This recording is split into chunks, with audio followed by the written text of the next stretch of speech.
Bonjour. Les États-Unis ont annoncé le retrait unilatéral, pur et simple, de l'accord sur le nucléaire iranien avec un retour de toutes les sanctions. Une position dure, limitant les marges de manœuvre, notamment des Européens qui poursuivent pourtant leur concertation pour sauver le compromis de 2015. Quelles sont les conséquences boursières de ce retrait américain, plus dur qu'attendu, de l'accord avec l'Iran? La décision a provoqué des réactions non négligeables sur les marchés. Pas tellement sur les marchés actions qui ont peu bougé.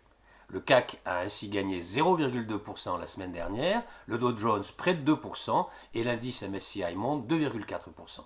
Même si des valeurs particulières, notamment de l'automobile, de l'aéronautique ou du pétrole, ont été pénalisées.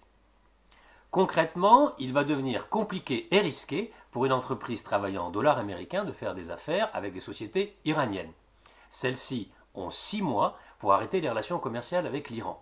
Voilà ce que nous explique Hervé Gouletker, stratège de la Banque Postale.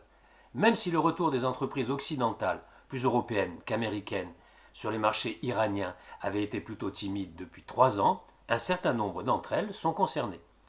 Elles évoluent la plupart du temps dans les secteurs, je l'ai déjà évoqué, de l'aéronautique, l'automobile et évidemment de l'énergie. Leader historique en Iran, les constructeurs français automobiles PSA et Renault figurent parmi les entreprises les plus exposées à l'économie iranienne.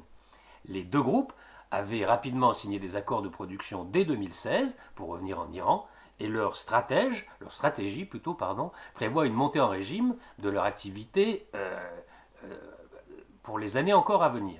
Ces deux sociétés ont bien entendu accusé le coup en bourse. En revanche, les cours du pétrole ont rapidement progressé à des plus hauts de 3 ans et demi.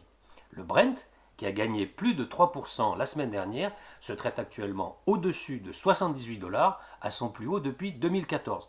Car l'Iran, souvenez-vous, produit autour de 4 millions de barils jour de pétrole brut et en exporte 2 millions. Pour Isabelle Matteos-Ilago, stratège gestion diversifiée chez BlackRock, les tensions géopolitiques au Moyen-Orient pourraient s'exacerber davantage à court terme, particulièrement entre les États-Unis et l'Iran. L'offre de pétrole pourrait également diminuer si les pays de l'OPEP prolongent l'encadrement de leur production en juin ou si la production vénézuélienne chute davantage. Pour David Ganozzi, gérant chez Fidelity, en plus des quotas en vigueur depuis l'accord OPEP d'Alger de septembre 2016, l'ostracisation pétrolière de l'Iran, sans compter les tensions géopolitiques à venir au Moyen-Orient et en Syrie, devrait encore tirer le prix du baril à la hausse. Autre sujet, pour l'économie américaine, un prix du pétrole plus élevé enlève du pouvoir d'achat aux ménages et minimise l'effet relance de la politique budgétaire. Enfin, dernier effet, sur les marchés obligataires, les taux sont repartis à la hausse, en anticipation de davantage d'inflation, ce qui d'ailleurs va un peu plus compliquer la tâche des banques centrales, surtout la Fed américaine, qui sortent de leur politique accommodante. Alors voilà les conséquences que l'on peut évoquer de la décision américaine envers l'Iran, des conséquences, des effets à méditer. Alors je vous souhaite comme d'habitude de bons trades et à bientôt pour de nouvelles news du chalet.